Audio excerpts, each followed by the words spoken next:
Hello everyone, and welcome to another chapter of Advanced Pharmacology. Today we're talking about Chapter 62, Drugs for Peptic Ulcer Disease. Peptic ulcer disease refers to a group of upper gastrointestinal disorders characterized by varying degrees of erosion of the gut wall. Severe ulcers can be complicated by hemorrhage and perforation. Although peptic ulcers can develop in any region exposed to acid and pepsin, ulceration is most common in the lesser curvature of the stomach and the duodenum. Peptic ulcer disease, or PUD, is a common disorder that affects about 10% of Americans at some point in their life. About 4 million people get ulcers each year, and before the mid 1990s, PUD was considered a chronic relapsing disorder of unknown cause and with no known cure. Therapy promoting healing but did not prevent ulcer recurrence.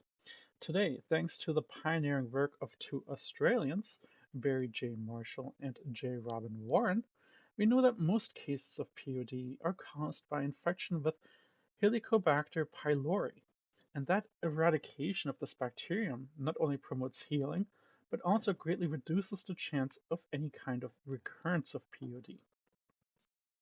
So, looking at the pathogenesis of peptic ulcers.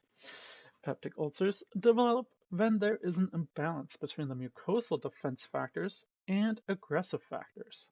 The major defensive factors are mucus and bicarbonate. The major aggressive factors, again, is that H. pylori, nonsteroidal anti-inflammatory drugs, your NSAIDs, gastric acid, and lastly, pepsin. So here you're taking a look at a picture of the relationship of the mucosal defenses and the aggressive factors. So, defensive factors specifically. Defensive factors serve the physiologic role of protecting the stomach and the duodenum from self-digestion. When the defenses are intact, ulcers are unlikely. Conversely, when the defenses are compromised, aggressive factors are able to cause injury.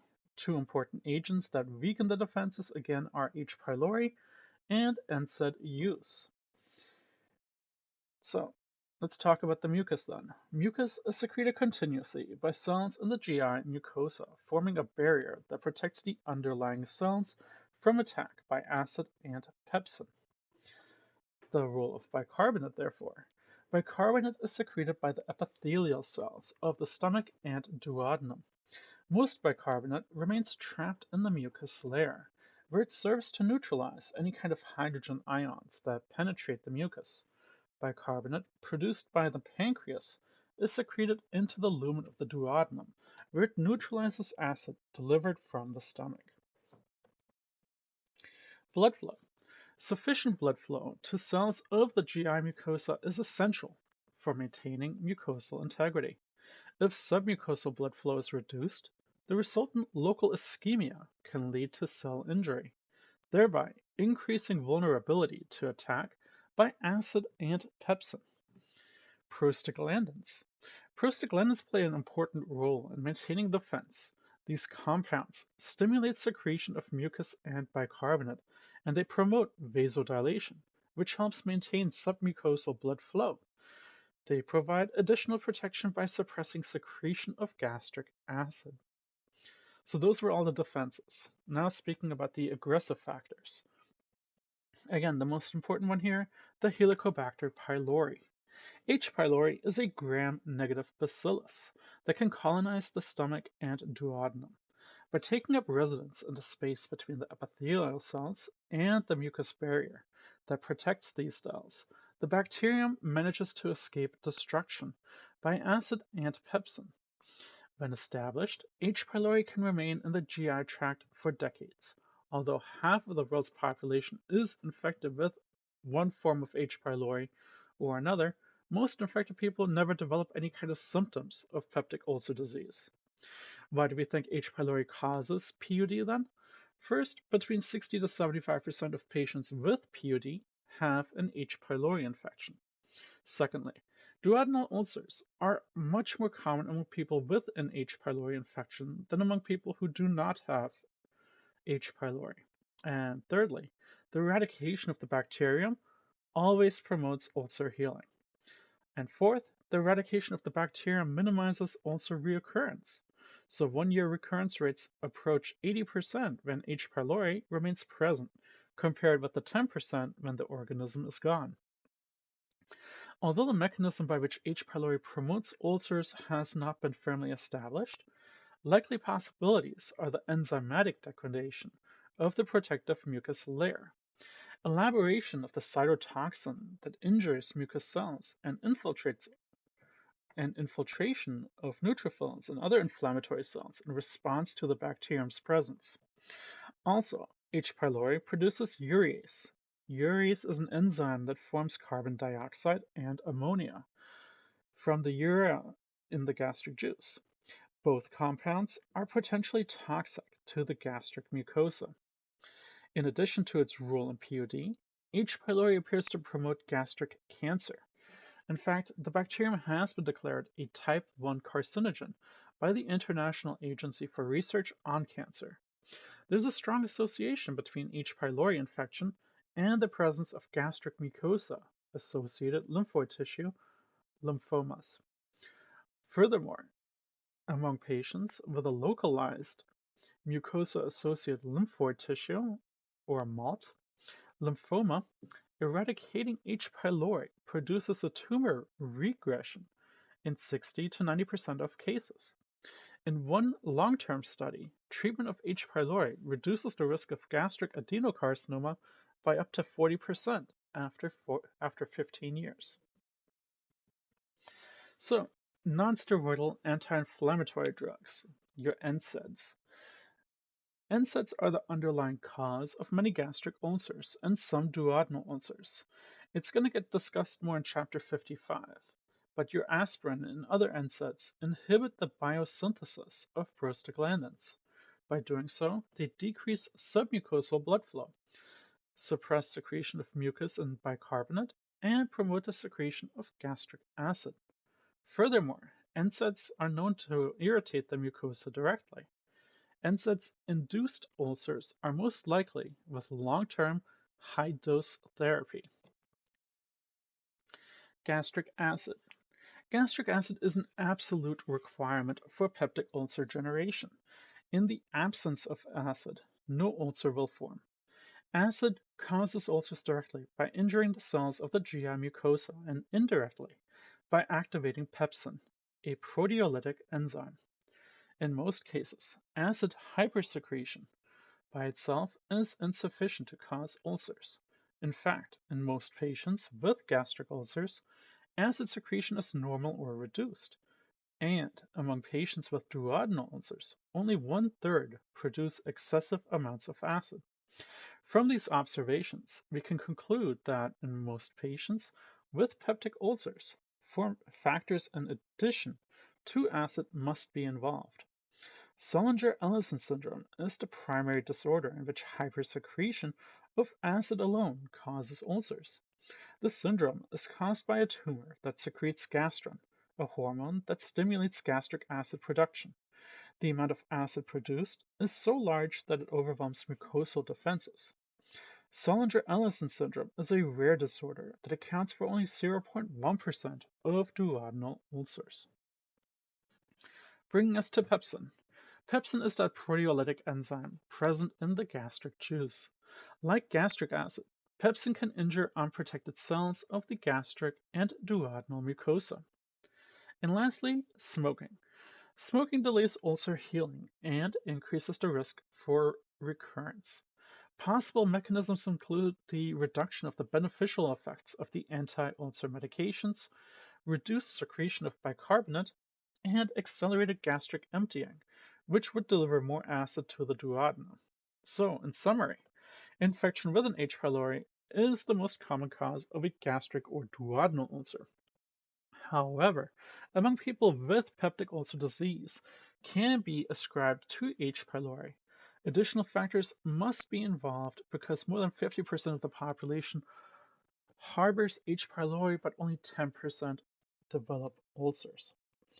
Factors that may increase the risk for PUD in people with an infection of H. pylori include those that are smoking, have increased acid secretion, and reduced bicarbonate production. The second most common cause of gastric ulcers is caused by NSAIDs. Hypersecretion of the acid underlies a few cases of PUD that are not caused by H. pylori or NSAIDs. Bringing us to the overview of treatment or drug therapy. The goal of drugs therapy are to alleviate symptoms, help promote healing, and prevent complications such as your hemorrhage, your perforation, or obstruction. And lastly, to prevent any kind of recurrence. With the exception of antibiotics, the drugs employed do not alter the disease process. Rather, they simply create conditions conducive to healing. Because non-antibiotic therapies do not cure ulcers, the relapse rate after their discontinuation is rather high. In contrast, the relapse rate after an antibiotic therapy is considered low. So there's several different classes of anti-ulcer drugs. As shown in the following table here, the anti-ulcer drugs fall into 5 major groups. The first is your antibiotics, followed by the anti-secretory agents. So those are your proton pump inhibitors or PPIs, and your histamine 2 receptor antagonists or H2 receptor antagonists. That's followed by the mucosal protectants, and then the anti-secretory agents that enhance mucosal defenses, and lastly, the antacids. So here is one of those wonderful spots for you to hit that pause button so you can review, for instance, some of the antibiotics we would use as anti-ulcer agents. I'll go over the big ones though: amoxicillin, bismuth, clarithromycin, metronidazole or flagyl, tetracycline, and Tindamax. Your anti-secretory agents, your H2 receptor antagonists, for instance, would be the most popular ones today, your Pepcid or famotidine and Santac, ranitidine. There are others, again, hit pause if I'm ever going too quickly. We also have those proton pump inhibitors. The big ones for us here today would be your like omeprazole or Prilosec, pantoprazole or Protonix. At least those are the most common ones used in the hospital setting today. Your mucosal protectants, or the big ones there, is your Serafate. Your anti-secretory agents that enhance mucosal defenses is your Cytotec. And lastly, your antacids, your calcium carbonate and your magnesium hydroxide, as well as your aluminum hydroxide. So from these classifications, we can see that the drugs act in 3 basic ways to promote ulcer healing. Specifically, they can either eradicate H. pylori via the use of antibiotics, reduce gastric acidity via the anti-secretory agents, and then lastly, they enhance the mucosal defense. So your medications like your Serafate. So drug selection. Your Helicobacter pylori associated ulcers. Again, in 1997, the National Institute of Health Consensus Development Conference recommended that all patients with a gastric or duodenal ulcer and documented H. pylori infection be treated with antibiotics. This recommendation applies to patients with newly diagnosed PUD, recurrent PUD, and PUD in which the use of NSAIDs is a contributing factor. To hasten the healing and relieve those symptoms, an anti-secretory agent should be given along with the antibiotic. By eliminating the H. pylori, antibiotics can cure PUD and can thereby prevent any kind of recurrence. Diagnosis of H. pylori infection and specific antibiotic regimens are discussed later in the antibacterial drug section. So let's start with the NSAID-induced ulcers. So for prophylaxis, for patients with a risk factor for ulcer development, so any patient older than the age of 60, any history of ulcers, or known to be using high doses of NSAID therapy. Your prophylactic therapy is indicated. PPIs, your omeprazole, is preferred. Misoprostol is also effective, but can cause diarrhea, which is why you don't see it given too often anymore. Antacids, your Serafate and H2 receptor blockers, are not recommended. Your treatment, therefore, NSAID-induced ulcers can be treated with any ulcer medication. However, H2 receptor blockers and PPIs are preferred. If possible, the offending NSAID should be discontinued so that the accelerate healing factor can begin. If the NSAIDs cannot be discontinued, a PPI is the best choice to help promote the healing. So, evaluation. We can evaluate ulcer healing by monitoring for relief of pain and via radiologic or endoscopic examination of the ulcer site. Unfortunately, evaluation is seldom straightforward because the cessation of pain and the disappearance of the ulcer rarely coincide. In most cases, pain subsides before complete healing is done. However, the converse may also be true. Pain may continue to persist even though the endoscopic or radiologic exam reveals healing has completed. The eradication of H. pylori can be determined with several methods, including a breath test, serologic tests, stool tests, microscopic observation of a stained biopsy sample.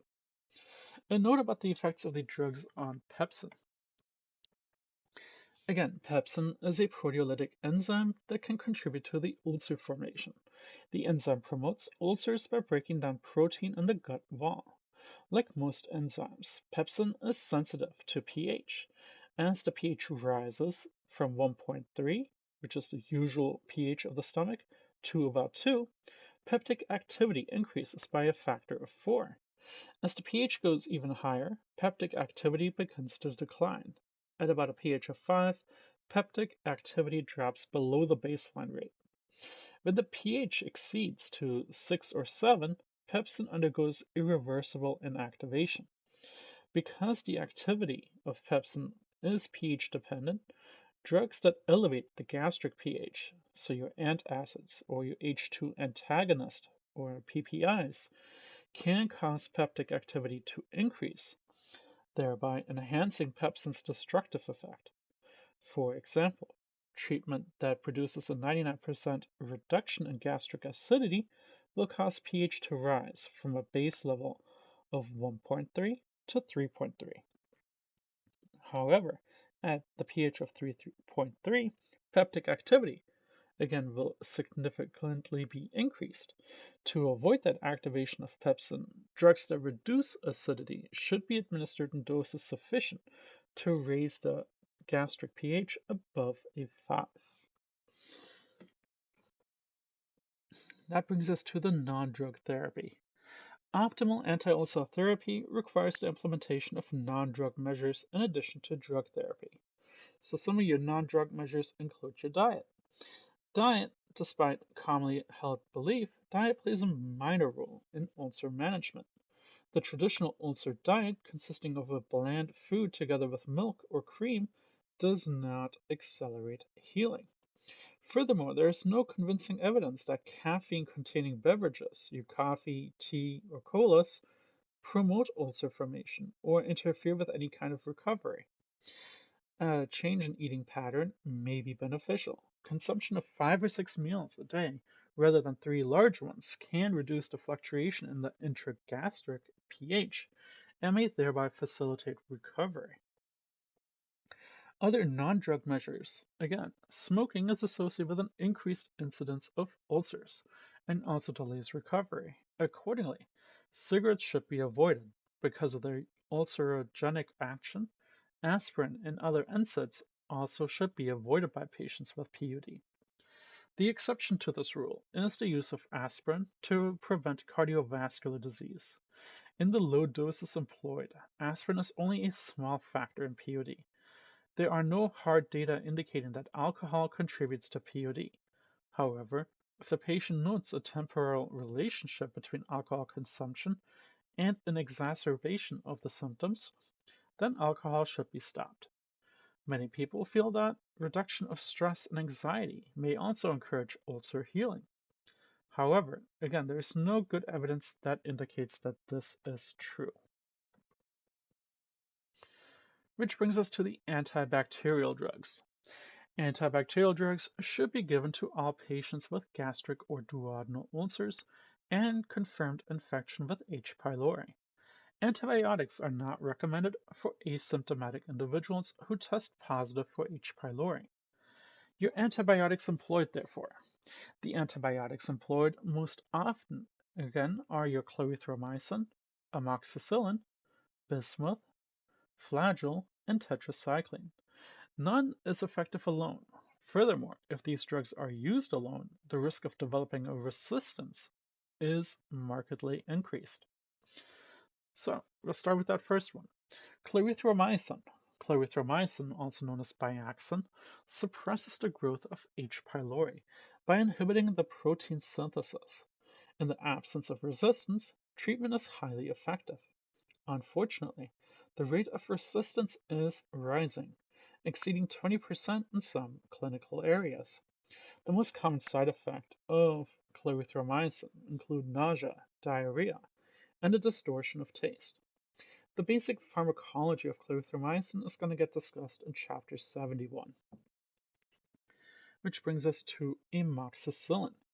H. pylori is highly sensitive to amoxicillin, which is why you'll still see it used in hospitals today. The rate of resistance is low, only about 3%. Amoxicillin kills bacteria by disrupting the cell wall. Antibacterial activity is the highest at a neutral pH, and hence can be enhanced by reducing gastric acidity with the antisecretory agents, so your omeprazole. The most common side effect, however, is considered diarrhea. The basic pharmacology of amoxicillin will get explained further in chapter 69. Which brings us to bismuth. Bismuth compounds, bismuth subsilate and bismuth subcitrate, act topically to disrupt the cell wall of H. pylori, thereby causing the lysis and death. Bismuth may also inhibit urease activity and may prevent H. pylori from adhering to the gastric surface. Bismuth can impart a harmless black coloration to the tongue and stool. Patients should be forewarned. Stool discoloration may be confound interpretation of gastric bleeding. Long-term therapy may carry a risk for neurologic injury. Which takes us now to tetracycline. Tetracycline is an inhibitor of the bacterial protein synthesis, is highly active against H. pylori. The resistance is rare, less than 1%, and because the tetracycline can stain developing teeth, it should not be used by pregnant women or young children. The pharmacology of tetracycline is going to get discussed in chapter 71. Flagyl, or metronidazole, is very effective against sensitive strains of H. pylori.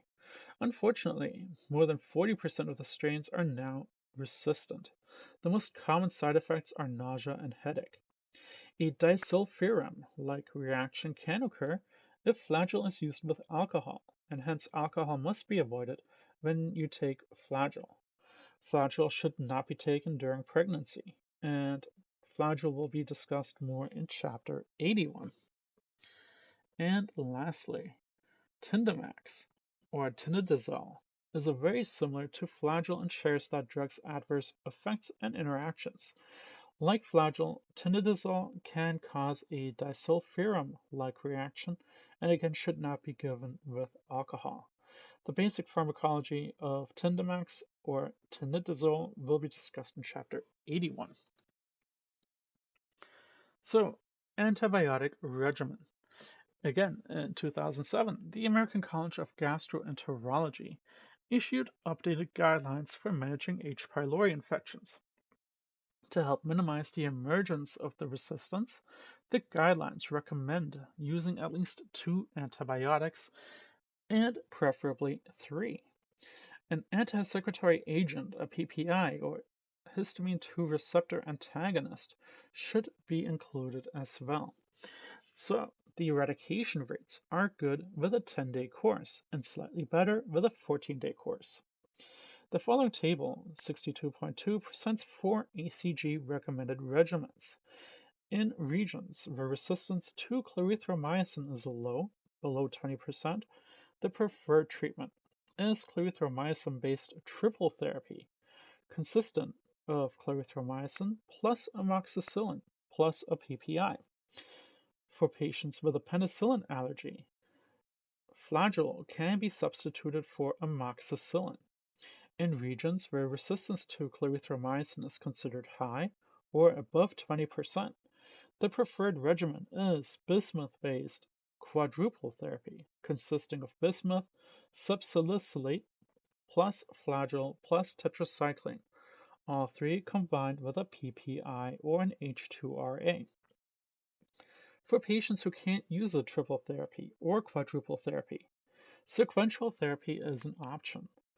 This regimen consists of taking a PPI plus amoxicillin for 5 days, followed by a PPI plus clarithromycin plus tinidazole for 5 days.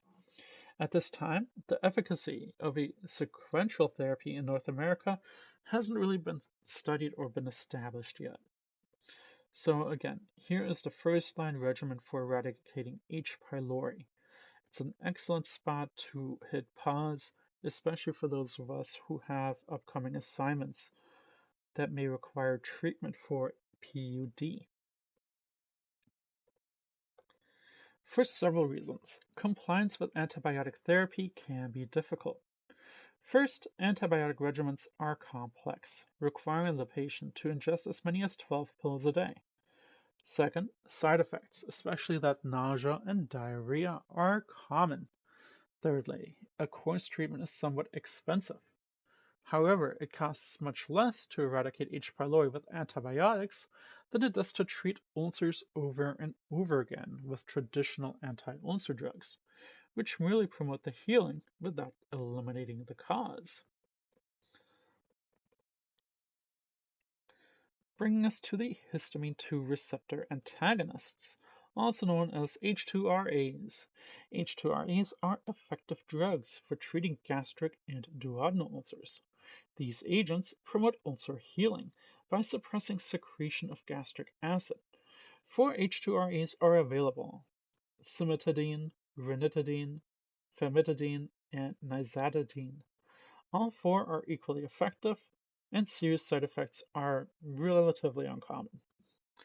Bringing us to the first, cimetidine, or Tagamet, was the first H2RA available and will serve as our prototype for the group. At one time, Tagamet was the most frequently prescribed drug in the United States. Today, it's more considered as famotidine or Pepcid. So, prototype drugs, drugs for peptic ulcer disease, your antibiotics, amoxicillin, clarithromycin, and omeprazole. Then it brings us to the histamine 2 receptor antagonist, cimetidine, your proton pump inhibitor, omeprazole, your mucosal protectant, sucralfate, and your antacid, aluminum hydroxide or magnesium hydroxide. So how does it work? The mechanism of action. Histamine acts through 2 types of receptors, named H1 and H2 respectively. The activation of the H1 receptors produces symptoms of allergy. The activation of H2 receptors, which are located on the parietal cells of the stomach, promote the secretion of gastric acid. So by blocking H2 receptors, cimetidine reduces both the volume of the gastric juice and its hydrogen ion concentration. Cimetidine suppresses the basal acid secretion and the secretion stimulation by gastrin and acetylcholine. Because cimetidine produces selective blockade of H2 receptors, the drug cannot and will not suppress symptoms of allergy. So here you're taking a look at a model of the regulation of gastric acid secretion showing the action of the anti-secretory drugs and antacids. an excellent spot to hit pause if you're unfamiliar with the pathophysiology. Pharmacokinetics. Cimetidine may be administered by the oral, intramuscular, or IV route. Comparable blood levels are achieved with all three routes. When the drug is taken orally, food decreases the rate of absorption but not the extent. So it's recommended that cimetidine is taken with meals. The absorption will be slowed and the beneficial effects prolonged. Cimetidine does cross the blood-brain barrier, albeit with difficulty, and central nervous system side effects may occur. Although some hepatic metabolism does take place, most of each dose is eliminated intact in the urine. The half-life, however, is relatively short, about 2 hours, but increases in patients with renal impairment. Accordingly, dosage should be reduced in patients who have renal issues. The therapeutic use. Gastric and duodenal ulcers. Cimetidine promotes healing of gastric and duodenal ulcers. To heal duodenal ulcers, it usually takes 4 to 6 weeks of therapy are generally required, and to heal gastric ulcers, 8 to 12 weeks may be needed. Long-term therapy with low doses may be given as a prophylaxis against recurrence of gastric and duodenal ulcers. That brings us to the gastroesophageal reflux disease, or GERD. Reflux esophagitis is an inflammatory condition caused by reflux of gastric content back into the esophagus. Cimetidine is the drug of choice for relieving symptoms. However, cimetidine does very little to hasten the healing. Solinger-Ellison syndrome. This syndrome is characterized by the hypersecretion of gastric acid and the development of peptic ulcers. The underlying cause is secretion of gastrin from a gastrin-producing tumor. Cimetidine can promote the healing of ulcers in patients with a Solinger-Ellison syndrome, but only if high doses are employed. At these doses, significant adverse effects may occur. Heartburn, acid indigestion, and sour stomach. Cimetidine is available over the counter to treat these common acid-related symptoms. So we keep saying there are adverse effects. Well, adverse effects, the incidence of side effects is low, and those that do occur are usually benign. Your anti-androgenic effects. Cimetidine binds to androgen receptors. So by doing so, they produce a receptor blockade. As a result, the drug can cause gynecomastia, reduced libido, and impotence, all of which reverse when dosing stops. CNS effects. Effects on the CNS are most likely in the older adult who have renal or hepatic impairment. Possible reactions include confusion, hallucinations, CNS depression, or excitation. Pneumonia. The elevation of that gastric pH with an anti-secretory agent increases the risk for pneumonia because when gastric acidity is reduced, bacterial colonization of the stomach increases, resulting in a secondary increase in the colonization of the respiratory tract. Among people using an H2RA, the relative risk of acquiring pneumonia is almost double. However, the absolute risk is still considered low, about 1 extra case per 500 people using the medication. There are other adverse effects as well. When administered via an IV bolus, cimetidine can cause hypotension and dysrhythmias. These reactions are rare and do not occur with oral therapy. By reducing gastric acidity, cimetidine may permit growth of candida in the stomach. Hematologic effects, such as neutropenia, leukopenia, or thrombocytopenia, occur but relatively rarely. Minor side effects include headache, dizziness, myalgia, nausea, diarrhea, constipation, a rash, or pruritus. Drug interactions. Interactions related to the inhibition of drug metabolism. So, cimetidine inhibits hepatic drug metabolism enzymes, and hence can cause levels of many other drugs to rise. Drugs of particular concern are Coumadin, phenytoin, theophylline, and lidocaine, all of which have a very narrow margin of safety. So, if the patient is using any of those medications, their dosages should be reduced. Your antacids. Antacids can decrease absorption of cimetidine. Accordingly, cimetidine and antacids should be administered at least 1 hour apart. That brings us to ranitidine, also known as Santac, which is the name I'll be using going forward. Santac shares many of the properties of cimetidine. However, although similar to cimetidine, the drug differs in three important respects. Santac has more potent, produced fewer adverse effects, and causes fewer drug interactions. So, like cimetidine, Santac suppresses the secretion of gastric acid by blocking H2 receptors on the gastric parietal cells. It does not block H1 receptors and hence again does not reduce any symptom relief of allergies. Its pharmacokinetics. Santac can be administered by the oral, IM, or IV route. Oral bioavailability is about 50%. In contrast to cimetidine, Santac is absorbed at the same rate in the presence or absence of food. Santac's ability to enter the CNS is even less than that of cimetidine. The elimination by hepatic metabolism and renal excretion. Accumulation will occur in patients again with renal impairment. Unless the dosage is reduced, the half-life is 2 to 3 hours. Adverse effects. Significant side effects are uncommon because Santac penetrates the blood-brain barrier poorly, so CNS effects are extremely rare. In contrast to cimetidine, Santac does not bind to androgen receptors, so again, it does not cause any anti-androgenic effects, so no gynecomastia or impotence.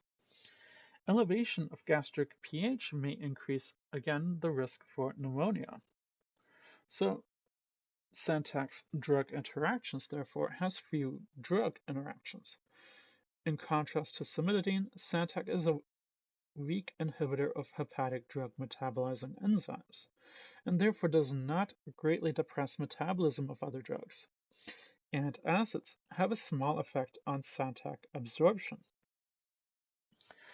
Therapeutic uses, therefore. Santac has the same indication as cimetidine, short-term treatment of gastric or duodenal ulcers, prophylaxis of recurrent duodenal ulcers, the treatment of Solinger-Ellison syndrome and other hypersecretory states, and the treatment of GERD. Because it produces fewer side effects than cimetidine, and because it has a greater potency, Santac is preferred to cimetidine for treating hypersecretory states, so especially that Solinger-Ellison syndrome. Which brings us now to today's favorite Pepcid, or famotidine. I'll be using Pepcid as a choice. So, Pepcid is much like Santac. The drug is approved for the treatment and prevention of duodenal ulcers and for the treatment of gastric ulcers, GERD, and hypersecretory states, your Solinger-Ellison syndrome. An over-the-counter formulation is approved for heartburn, acid indigestion, and sour stomach. Like Santac, Pepcid does not bind to androgen receptors, so again, it does not have those anti-androgenic effects. The elevation of gastric pH may increase the risk for pneumonia, just like the others. Pepcid does not inhibit hepatic drug metabolizing enzymes, so it does not suppress the metabolism of other drugs, which is why it's still probably one of the number one choices in the hospital setting today. Nizatidine, Nizatidine or Axid, is much like both Santac and Pepcid.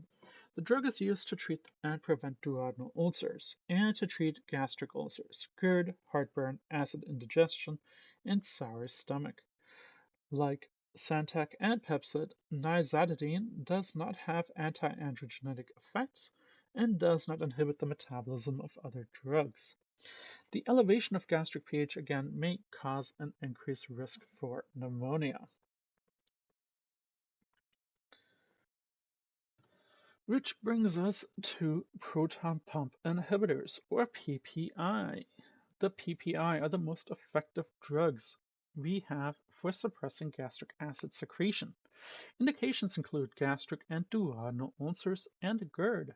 Similarities among the PPIs are more profound than the differences. Therefore, selecting among them is based largely on cost and prescriber preference.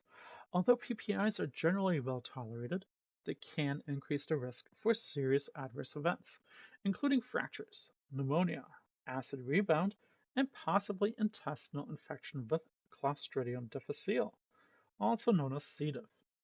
To ensure that the benefits of treatment outweigh the risk, treatment should be limited to appropriate candidates, who should take the lowest dose needed for the shortest time possible.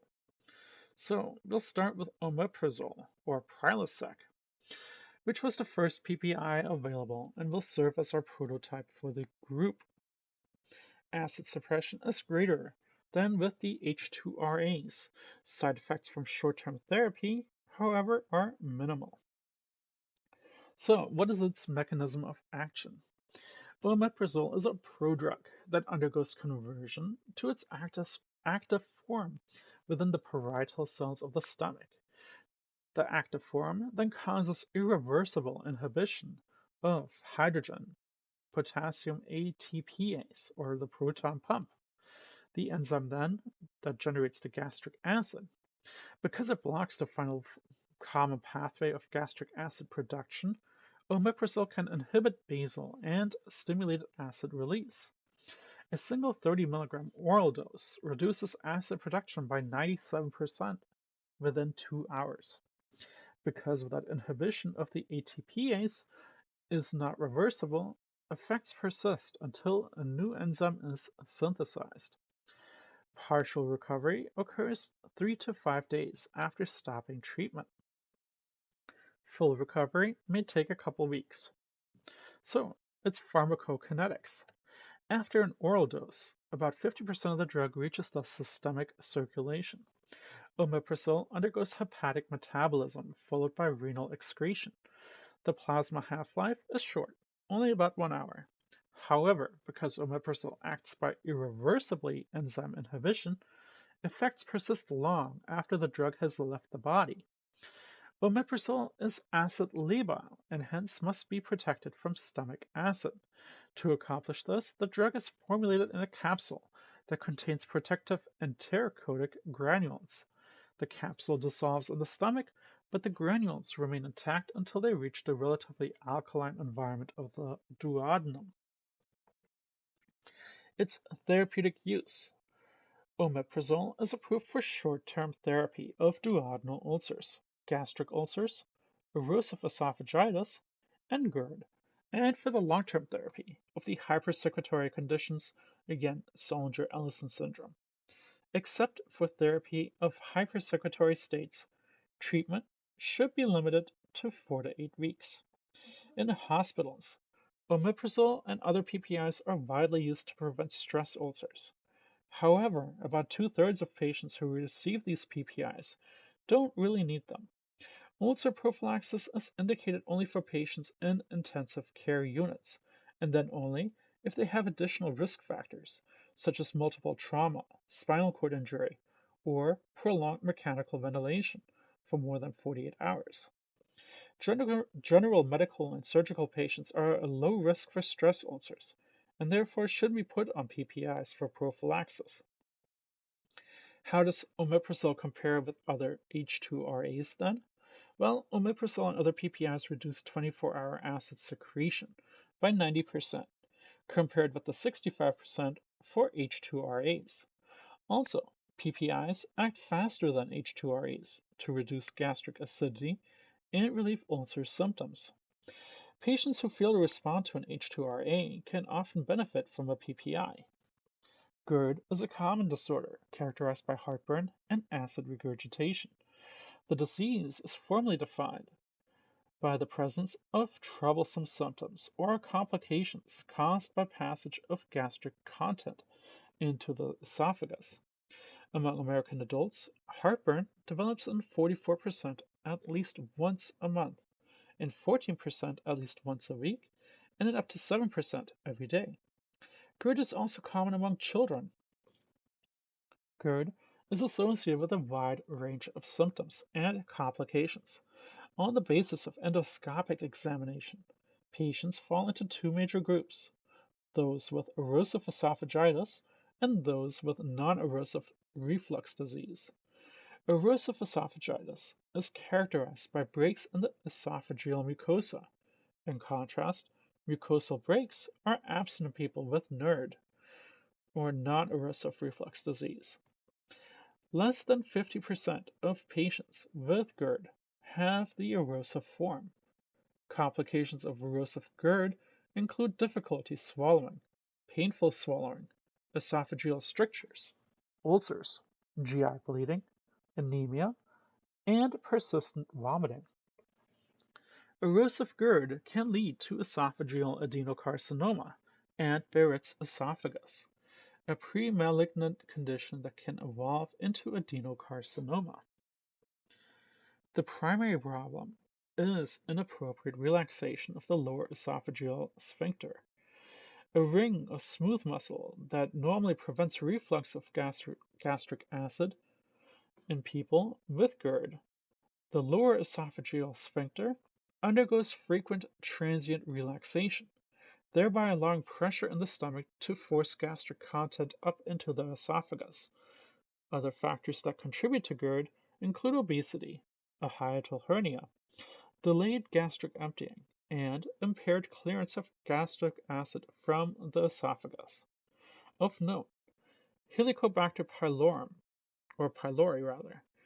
the bacterium that causes most gastric and duodenal ulcers, appear to play little or no role at all in GERD. We can treat GERD with drugs or with surgery. For most patients, drugs are preferred. As a rule, surgery should be reserved for young, healthy patients who either cannot or will not take drugs chronically. With either drug therapy or surgery, treatment has three goals: the relief of symptoms, the promotion of healing, and the prevention of further complications. For drug therapy, the principal options are again the PPIs and H2RAs. However, because PPIs are much better than H2RAs at healing esophagitis and maintaining remission, PPIs are considered the clear drug of choice. For patients with NERD, or that non-erosive reflux disease, PPIs may be taken as needed. For patients with erosive GERD, PPIs should be taken continuously until the symptoms resolve. Treatment usually takes typically 4 to 8 weeks. Unfortunately, when PPIs are discontinued, the relapse rate is high, up to 80 to 90% in patients within 6 to 12 months. Accordingly, for patients with severe GERD, long-term maintenance therapy is recommended. Lifestyle changes can complement drug therapy, but should not be substituted for drugs. Measures that may help include smoking cessation, weight loss, avoidance of alcohol and late-night meals, and sleeping with the head elevated. Certain foods, such as your citrus fruits, tomatoes, onions, spicy food, and carbonated beverages, aggravate symptoms for some patients, and in these cases it should be avoided. So adverse effects. There are minor effects. Effects seen with the short-term therapy are generally inconsequential. Like H2REs, omeprazole can cause a headache, diarrhea, nausea, and vomiting. The incidence rate, though, is less than 1%. Pneumonia. Omeprazole and other PPIs, again, increase the risk for community-acquired and hospital-acquired pneumonia. Possible causes include the alterations of the upper GI flora and impairment of the white blood cell function. Of note, the time frame for increased risk is limited to the first few days of PPI use. After that, the risk is no higher than any other non-user.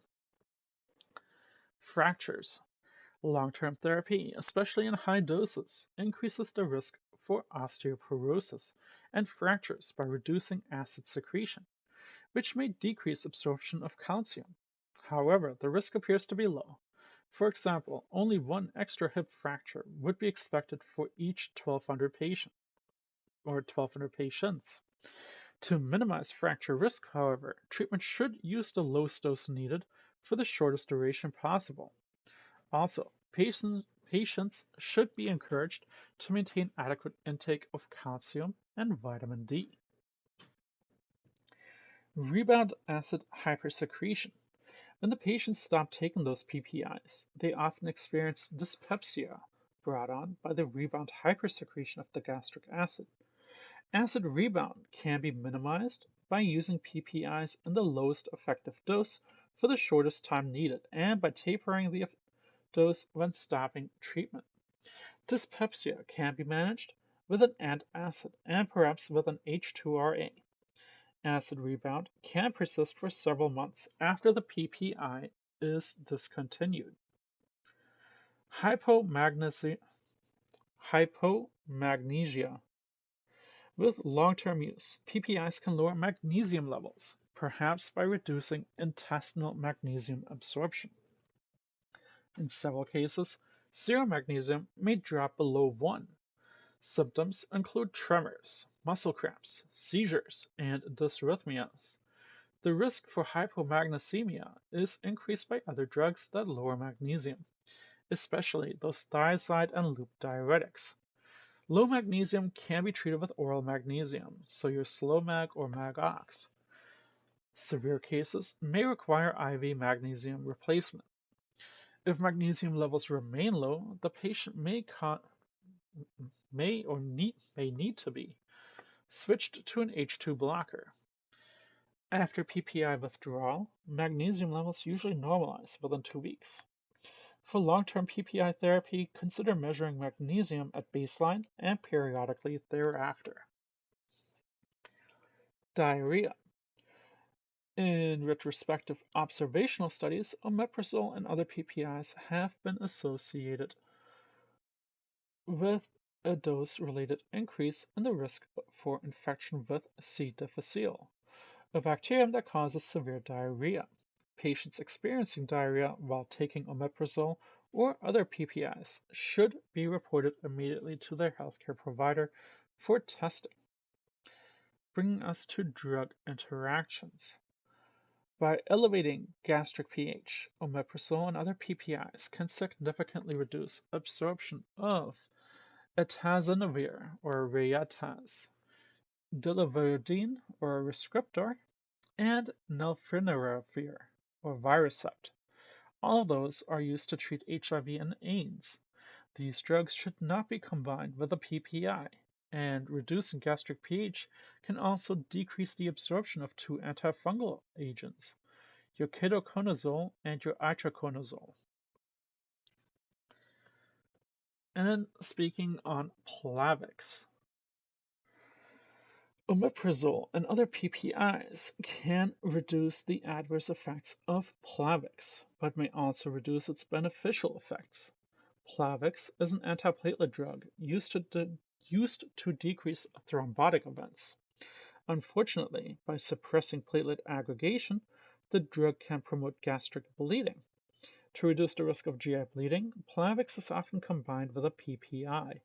Unfortunately, in addition to protecting against GI bleeding, the PPI may reduce the beneficial effect of Plavix because PPIs inhibit the CYP2C19, which is the isoenzyme of cytochrome P450 that converts Plavix to its active form.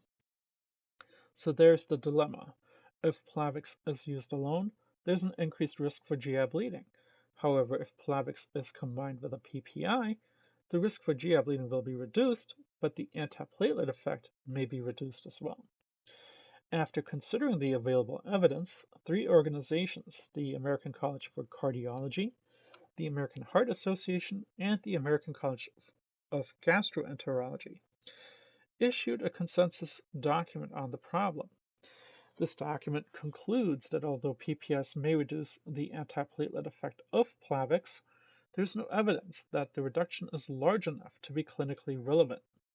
Accordingly, for patients with a risk for GI bleeding, the benefit of combining a PPI with Plavix probably outweighs any risk from reduced antiplatelet effects, and hence combining the PPI with Plavix is probably okay. Conversely, for patients who lack risk factors for GI bleeding, combined use of Plavix with a PPI may reduce the antiplatelet effect of Plavix without offering any real benefit. So, combining a PPI with Plavix in these patients should generally be avoided. So that brings us to esomeprazole, or Nexium. Nexium is nearly identical to Prilosec. Nexium is metabolized more slowly than omeprazole, and hence Nexium achieves higher blood levels, and its effects last somewhat longer. Otherwise, the two drugs are essentially the same. The most common adverse effect is a headache and diarrhea. In addition, Nexium may cause nausea, gas, abdominal pain, and dry mouth. The elevation of gastric pH may increase the risk for pneumonia. As with omeprazole, long-term therapy may pose a risk for hypomagnesemia, as well as osteoporosis and fractures. Approved indications are for erosive esophagitis, GERD, duodenal ulcers that are associated with H. pylori infections. In addition, the drug may be used for prophylaxis of NSAID-induced ulcers as well. That brings us to lansoprazole, or Prevacate. Prevacate is a very similar medication, just like omeprazole or Prilosec. Both drugs cause prolonged inhibition of the HKATPase, hence the suppression of acid secretion is sustained. Like omeprazole, Prevacate is well tolerated. The most common adverse effect is diarrhea, abdominal pain, and nausea. The elevation of the gastric pH may increase the risk for pneumonia. Prolonged high-dose therapy may pose a risk for hypomagnesemia, as well as osteoporosis and fractures. That brings us to dexlansoprazole, or Dexilant. Dexilant is similar to lansoprazole, but has a longer duration. Like lansoprazole and all other PPIs, Dexilant reduces gastric acidity by inhibiting the HKATPase. To prolong effects, Dexilant is formulated in dual delayed release capsules that contain two types of pH formulation sensitive granules. After ingestion, some of these granules release Dexilant when they reach the proximal small intestine, and the remainder release Dexilant when they reach the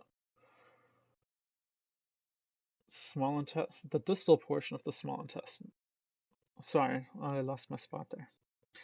As a result, drug levels first peak in 1 to 2 hours after dosing, and then again 4 to 5 hours after dosing. In some clinical trials, the most common adverse effect were diarrhea, abdominal pain, nausea, vomiting, gas, and upper respiratory infections. Again, long-term therapy may pose a risk for hypomagnesemia, as well as osteoporosis and fractures. Dexilant is approved for the treatment and maintenance of erosive esophagitis and for the treatment of symptomatic heartburn or GERD. Bringing us to ribeprazole. Ribeprazole is much like omeprazole and lansoprazole in action, uses, and adverse effect. The drug is approved also for H. pylori eradication, duodenal ulcers, GERD, and the hypersecretory states, the Salinger-Ellison syndrome. Like other PPIs, ribeprazole suppresses acid secretion by inhibiting HKATPase on parietal cells. However, in contrast to omeprazole, the drug causes reversible inhibition of HKATPase and therefore is less durable. In addition to suppressing acid secretion, rabeprazole has antibacterial activity. As a result, it may help other antibacterial drugs eradicate H. pylori. The most common adverse effects, again, are diarrhea, headache, dizziness, malaise, nausea, and a rash. The elevation of the gastric pH may again cause a risk for pneumonia, and long-term therapy again causes a risk for hypomagnesemia as well as osteoporosis and fractures. Although rabeprazole is metabolized by the cytochrome P450 enzyme, it does not appear to influence the metabolism of any other drug. However, it can increase digoxin levels by 20%. So levels of digoxin should be monitored and dosages may need to be decreased. Bringing us to our fan favorite, pantoprazole or Protonix, which is similar to omeprazole and other PPIs. The drug is approved for treating GERD and hypersecretory states. Like other PPIs, Protonix is well tolerated. With oral therapy, the most common adverse effect is diarrhea, headache, and dizziness.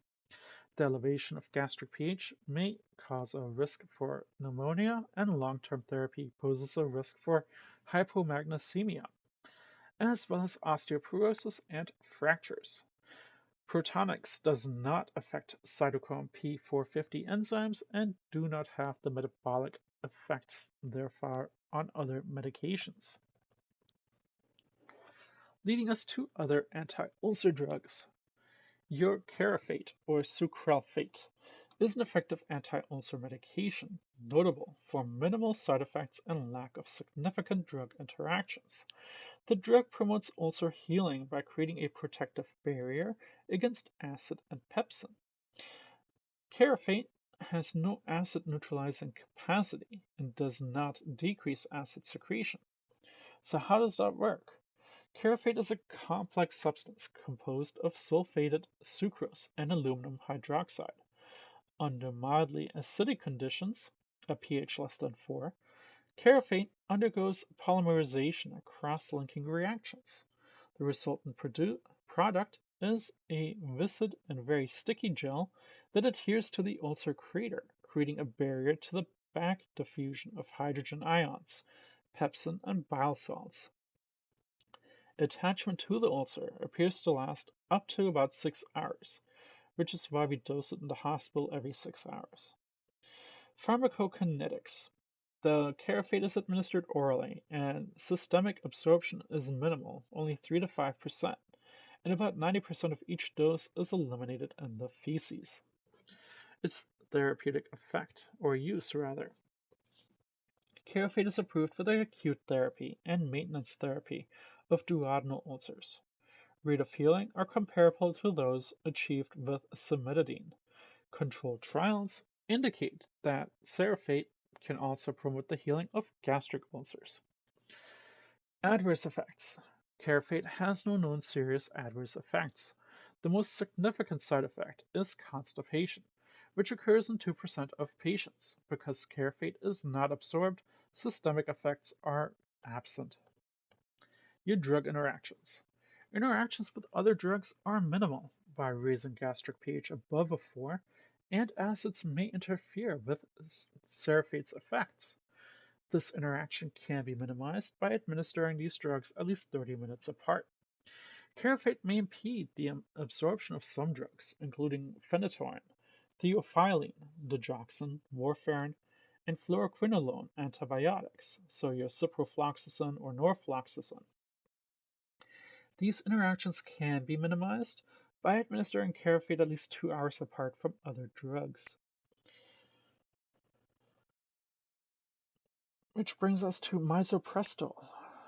Its therapeutic use of misoprostol or Cytotec is an analog of a prostaglandin E1. In the United States, the drug's only approved GI indication is the prevention of gastric ulcers caused by the long-term therapy of NSAIDs. In other countries, the medication is also used to treat peptic ulcers unrelated to NSAIDs. In addition to its use for PUD, misoprostol is used to promote cervical ripening. So, patient-centered care across the lifespan. Here, for peptic ulcer disease, you may need to hit pause so that you can read the different life stages and what is recommended. The mechanism of action. In normal individuals, prostaglandins help protect the stomach by suppressing secretion of gastric acid, promoting secretion of bicarbonate and cytoprotective mucus, and maintaining submucosal blood flow by promoting that vasodilation. In addition, in Chapter 55, aspirin and other NSAIDs cause gastric ulcers in part by inhibiting prostaglandin biosynthesis.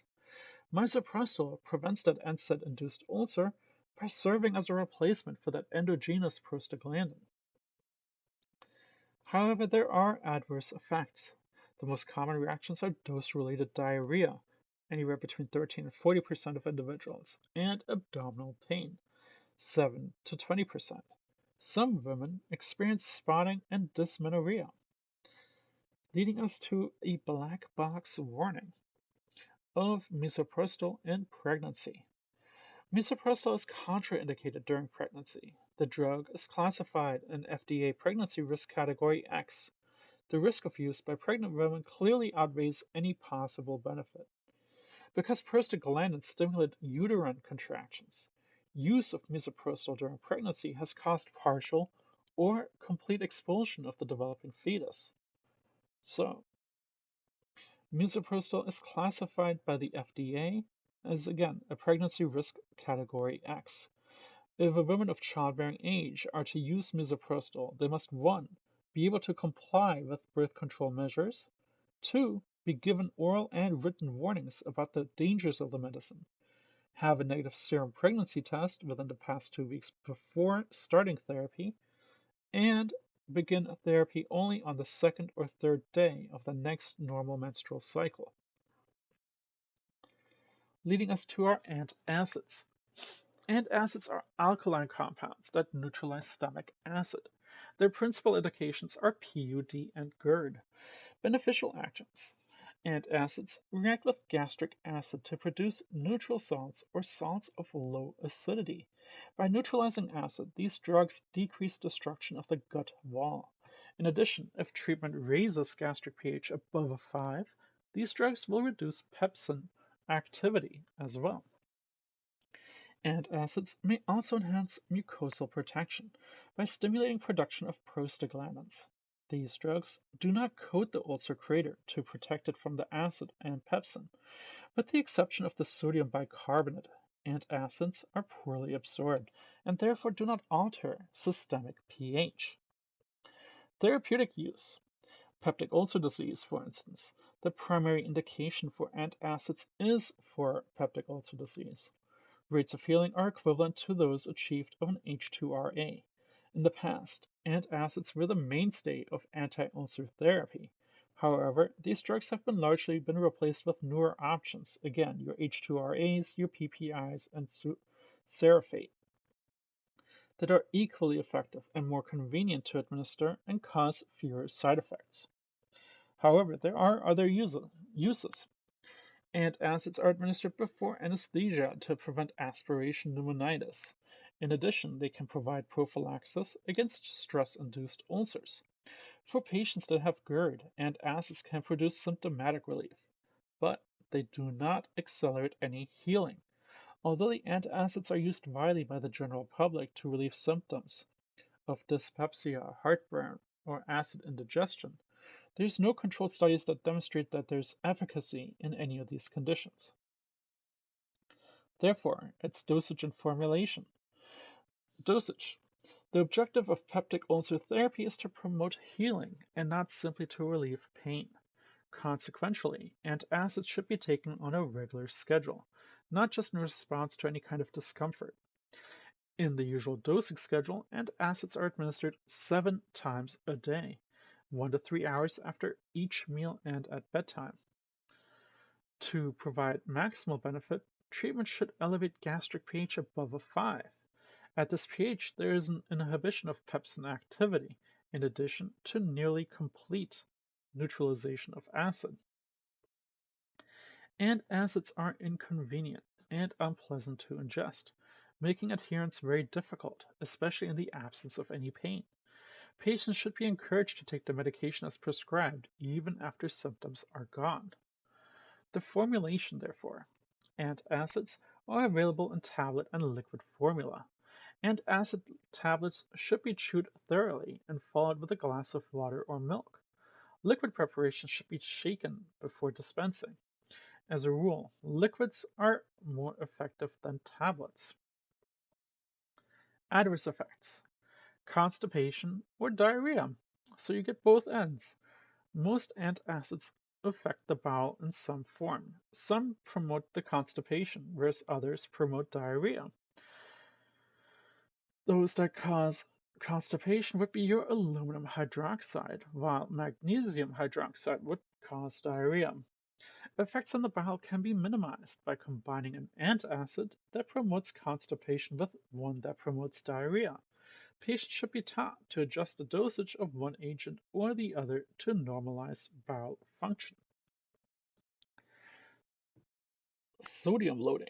Some antacid preparations contain substantial amounts of sodium. Because sodium excess can exacerbate hypertension and heart failure, patients with these disorders should avoid preparations that have a high sodium content. Drug interactions. Again, because we are raising the gastric pH, antacids can influence the dissolution and absorption of many other drugs, including cimetidine and ranitidine. These interactions can be minimized by allowing 1 hour between taking antacids and these other drugs. Antacids can interfere with the actions of seraphate. To minimize this interaction, administer these drugs at least 1 hour apart. If absorbed in substantial amounts, antacids can alkalize the urine. The elevation of urinary pH can accelerate excretion of acidic drugs and delay the excretion of basic drugs. So, antacid families. There's four major groups of the antacids. We either have the aluminum compounds, the magnesium compounds, the calcium compounds, or the sodium compounds. Individual agents that belong to each group are shown in the following table, and representative members of these groups are discussed next. So again, here's a wonderful spot to hit pause so that you can see the different compound families. So, representative antacids. Antacids differ from one another with respect to onset and duration of action, their effect on the bowel, their systemic effects, and any kind of special applications. In this section, we discussed the two most common used antacids, magnesium hydroxide and aluminum hydroxide. The two less commonly used drugs, your calcium carbonate and sodium bicarbonate. The distinguished properties of these agents are shown in Table 62.4, which, funnily enough, calcium carbonate and sodium bicarb are now readily used and heavily used in the hospital setting. So again, here's a great spot to hit pause so you can see the representative antacids and its distinguished properties. So let's talk about magnesium hydroxide. This antacid is rapid acting and produces long-lasting effects. These properties make magnesium hydroxide an antacid of choice. The liquid formulation of magnesium hydroxide is often referred to as milk of magnesia. The most prominent adverse effect is diarrhea, which results from the retention of water in the intestinal lumen. To compensate for this effect, magnesium hydroxide is usually administered in combination with aluminum hydroxide, an antacid that promotes constipation. However, if the dose of magnesium hydroxide is insufficiently high, no amount of aluminum hydroxide will prevent the diarrhea. Because stimulation of the bowel can be hazardous for patients with intestinal obstruction or appendicitis, magnesium hydroxide should be avoided in those with undiagnosed abdominal pain. Because of its effects on the bowel, magnesium hydroxide is frequently employed as a laxative. We'll discuss that more in chapter 63. In patients with renal impairment, magnesium may accumulate to high levels, causing signs of toxicity such as your CNS depression. So that takes us now to the opposite end, aluminum hydroxide. This drug is slow acting, but produces effects of long duration. Although rarely used alone, this compound is widely used in combination with magnesium hydroxide.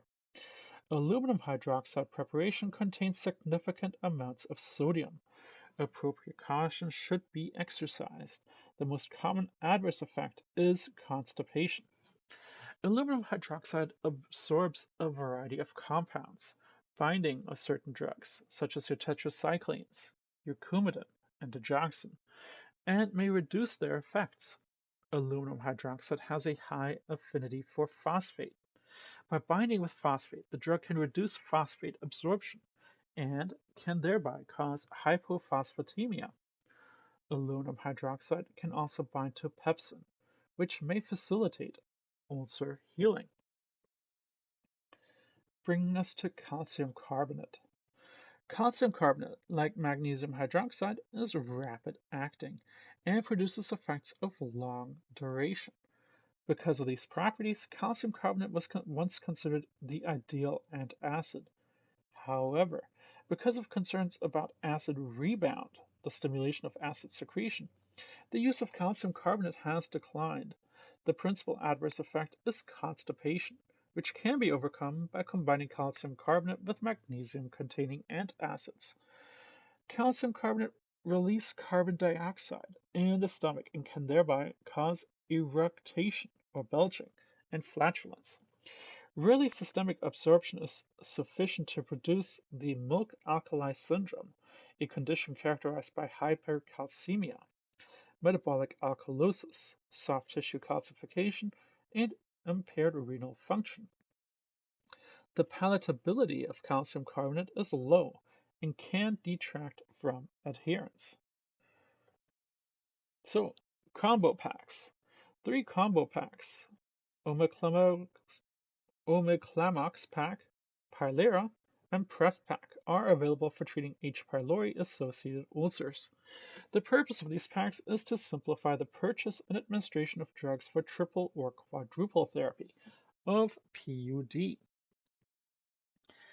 The first, the Omeclamox pack, contains omeprazole delayed release capsules, 20 milligrams, clarithromycin tablets, 500 milligrams, and amoxicillin, 500 milligrams. One dose consists of 1 omeprazole capsule, 1 clarithromycin tablet, and 2 amoxicillin capsules.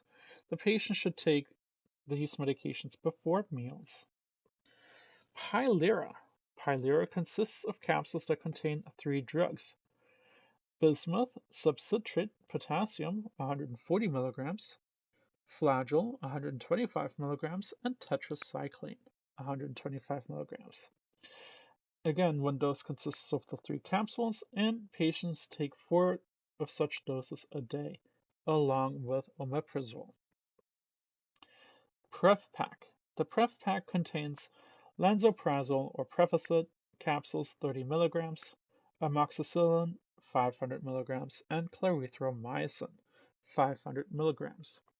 One dose consists of 1 tablet of the lansoprazole, 2 amoxicillin capsules, and 1 clarithromycin tablet. And again, patients take these 2 times a day. Which brings us to the conclusion of this chapter. I'll see you all on chapter 63, laxatives.